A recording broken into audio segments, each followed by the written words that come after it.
Hi everyone, what we're going to be doing in our teaching and learning video this week is having a look at another one of our practice series and looking at the idea of mixing it up. So one of the biggest issues that we face in our current educational landscape is just the sheer amount of stuff that our students are expected to memorise and to learn.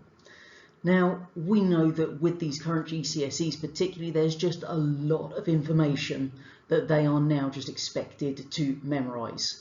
We know that by the end of this summer, in theory, then they're going back to having to just recall physics equations, maths equations. So they've just got to do all of this memorisation.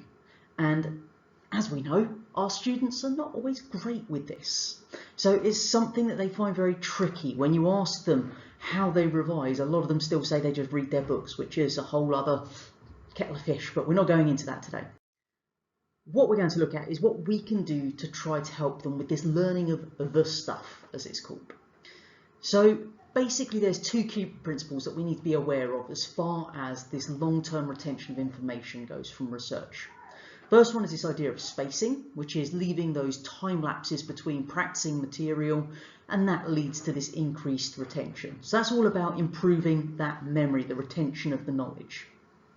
The second concept is this one of interleaving, and basically what we do if we interleave is you're going to alternate between different problems rather than just focusing on that one for an extended block of time.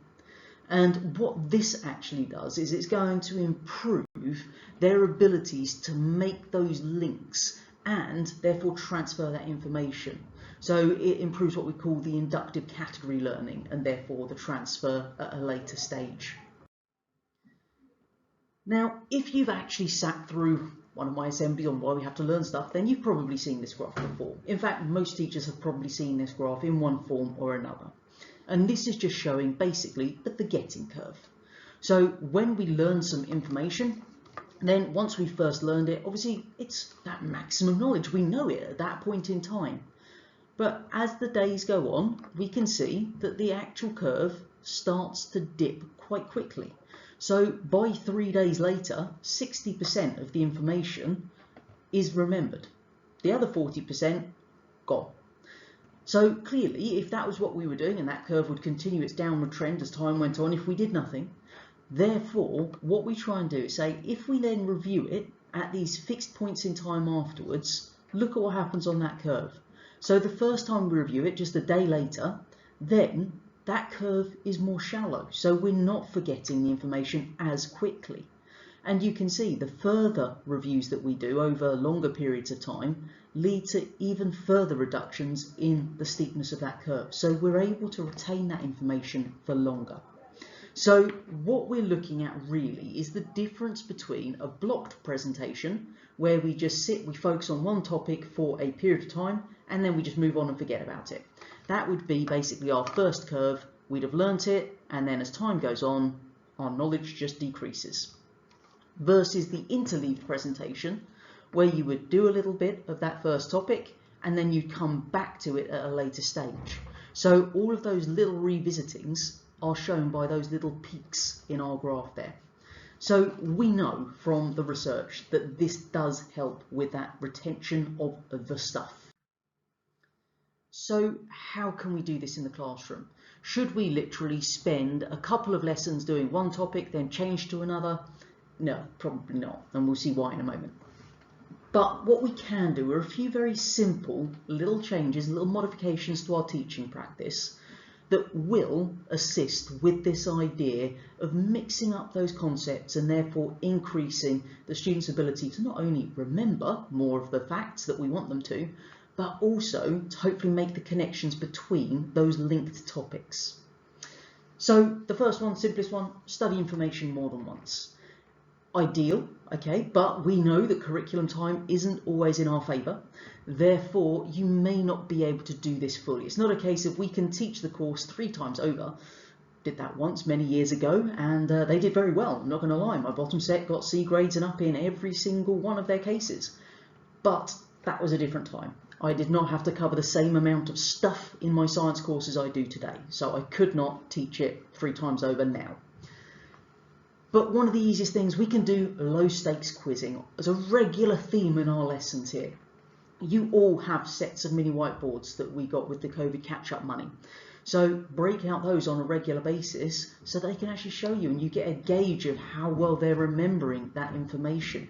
Is there a particular gap in their knowledge that you can then go back and put a little bit of time into a future lesson to readdress it? You can also plan these little revisitations on that learning through either questions that we're doing in class or as homework activities. So you can do and there's various ways you can do this. Ones that I've done before is kind of, yesterday we did this, a week ago, here's your questions here, and a month ago we were doing this. And you can extend it as the year goes on. Then I've even gone so far as in term 1 we did this as the last section. So we're asking questions not just about the learning they've done in the very near past, but we're making them think further back. And the same idea with the homeworks. You can set some questions on the current learning that you are doing, but then throw in some about the past as well. When I do my NDT sheets for our students, then they always have a little section at the top, which is basically 3 questions based on learning that they've done at some point in biology.